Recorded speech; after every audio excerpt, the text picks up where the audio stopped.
дараагийн мэдээлэл.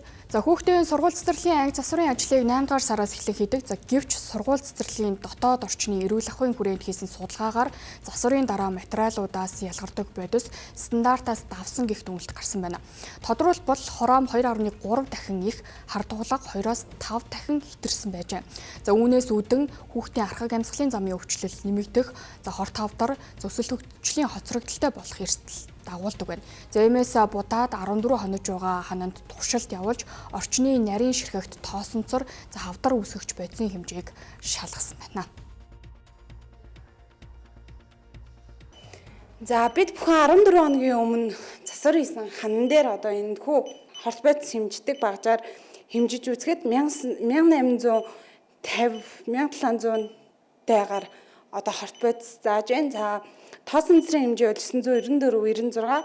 За нүрс хүчлийн бол 2500 тай зааж байна. За тоосон цэцрийн хэмжээ бол ерөнхийдөө 100 ах хэвээр хамгийн багадаа. За хамгийн ихтэй 100 ах хэвээр бол яг энэ хорт бодис ялгаруулагчийн хувьд тэг ах хэвээр. За нүрс хүчлийн хувьд бол одоо 100-аас илүү байх хэвээр. Мөн тэгээд одоо яг энэ ханан дахь будгийг бол маш хортой буюу сервисээр зааж байгаа юм. За хүүхдүүд бол яг намрын үйлрэлд бол одоо хичээл орохоос 7 хоногийн өмнө ч юм 14 хоногийн өмнө засварын ажлыг хийдэг. Гэвч чанаргүй одоо будгаар будснаас үүдээд хүүхдүүд хортой нөхцөлд бол амьдарч байгаа юм. Яагаад энийг ингэж онцолж хэлээд байна гэхээр нэгдүгээр игнэний хавдар төрүүлэгч гэдэг нь дэлхийн эрүүл мэндийн байгууллагаар батлагдсан одоо ийм дэгдэмгийн органик нэгдлүүд яг энэ засварт хийж байгаа будаг шингэлэгч за тэгээд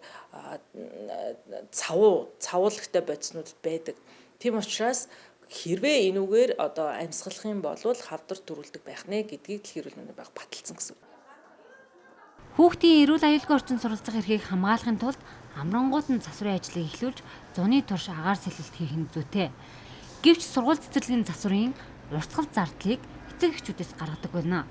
Үүнд амьдралын боломж болцооноос хамааран цагтаа өгөхгүй удаах асуудлаас үүдэн засварын ажил хойшлох нь түгээмэл байна. Мөн төсвийн мөнгнөөс хамаарч будаг авахаас өөр аргагүй болдог байна. Иймээс ангисрын ажлын урсгал зардлыг улсын төсвөөс гаргах шаардлагатайг боловсролын байгууллагын төлөөлөл хэллээ. Эдийн засаг зах зээлтэй холбоотой энэ юу анги танхимыг бол дандаа эцэгээс одоо мөнгө гаргаж ингэж засварладаг. За энэ нь болохоор мэдээж тодорхой хэмжээний одоо хүүхдүүдийг хоёр анги хувааж тэр ангийнхаа засварыг хийж байгаа учраас тэнд нь бол тодорхой хэмжээний зардал гараад байгаа. Энэ зарлыг нь бол өндөр одоо тэр эрүүл ахуйд нийцсэн за баталгаатай найдвартай тийм эрүүл ахуйд хоргүй юм одоо будаг за мөн өөр ийм засвар хийхэд бол өшөө илүү өндөр зардал гарах учраас тэнд нь бол одоо эцэгчүүдээс гарч байгаа энэ асуудал дээр бол хүнд байдаг. Хүүхдийн сурж байгаа орчин эрүүл аюулгүй байх ёстой.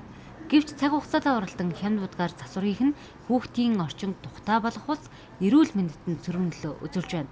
Иймээс ангисрын ажлыг сайжруулах тал дээр удирдах албан тушаалтнууд анхаарал хандуулах шаардлагатай юм.